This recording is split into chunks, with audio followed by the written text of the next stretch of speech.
morning, citizens of Thebes. Today we anxiously await the results of Antigone's trial of whether or not the act of burying her brother was treasonous or justified. We know the conflict is mainly involving Antigone and Creon, but the two have dragged in several others as well, who have become witnesses in the trial. They are Haemon, Creon's son, Eurydice, Creon's wife, Ismene, Antigone's sister, Tiresias the prophet, the guard, and even the gods. The conflict begins when Oedicles and Polynices quarrel over who is going to be king, therefore waging war against each other and killing each other in the process. After the war finishes, Creon becomes king and declares Oedicles a war hero, while Polynices a traitor since he brought a foreign army into peace. Let's see what Antigone has to say about this. So, how do you feel how Creon is treating your brothers in death? Well, he's treating one as a full funeral and treating the other one as gracefully.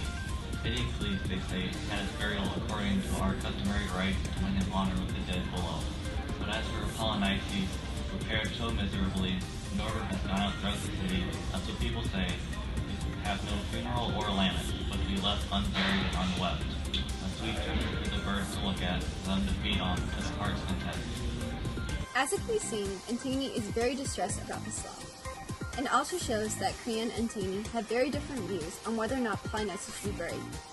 Creon believes it's right to condemn him to the mortal world, since he led a foreign army to invade Thebes, while Antigone believes that it is the god's right to judge his soul, and it is her right as a woman to bury him. Therefore, this causes both to think that they are correct, while the other is incorrect. Not only does this conflict affect Creon and Antigone, but also those around them, such as family, friends, and the citizens of Thebes. Ismene proves this by saying, "But if you're gone, what is there in life for me to love?" Proving how Antigone's actions do not just affect her, but have now also affected how Ismene views life. As this conflict progresses, many other developments can be seen, such as the arguments Creon and Antigone have with each other and those around.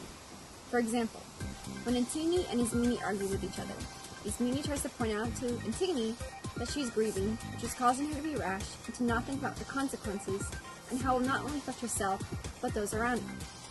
Then, with Creon and Haemon points out to his father and king that he's being irrational, which is later supported by Tiresias, who also points that out and states another fact, that Creon is disrespecting his god, which was the point that Antigone stated in her own argument about the gods by saying, yes, Zeus did not announce those laws to me, saying that Zeus did not personally tell her to bury her brother, but she goes on to say, I do not think anything which you proclaim strong enough to let a mortal override the gods and their unwritten and unchanging laws. They're not just here for today, yesterday, but exist forever, saying that no mortal can contradict their laws. If it was not for Tiresias warning Creon about the doom he would bring upon his city, if he did not try Antigone properly, Creon would have brought the god's wrath upon all of us, creating more death and destruction. Tiresias did so by saying, Then understand this well. You will not see the sun race through its cycle many times before you lose a child of your own loins, a corpse in payment for these corpses. You've thrown down to those below someone from up above. In your arrogance, you've moved a living soul into a grave, leaving here a body owned by gods below, unburied, dispossessed, unsanctified. That's no concern of yours or the gods above. In this you violate the ones below. And so destroying avengers wait for you, theories of Hades and the gods, who will see you caught up in this very wickedness. Now see if I speak as someone who's been bribed. It won't be long before in your own house the men and women all cry out in sorrow, and cities rise in hate against you. All those whose mangled soldiers have had burial rites, from dogs, wild animals, or flying birds who carry the unholy stench back home to every city hurt. Is Antigone guilty or innocent? Text in your vote to 1-800-OH-MY-GODS.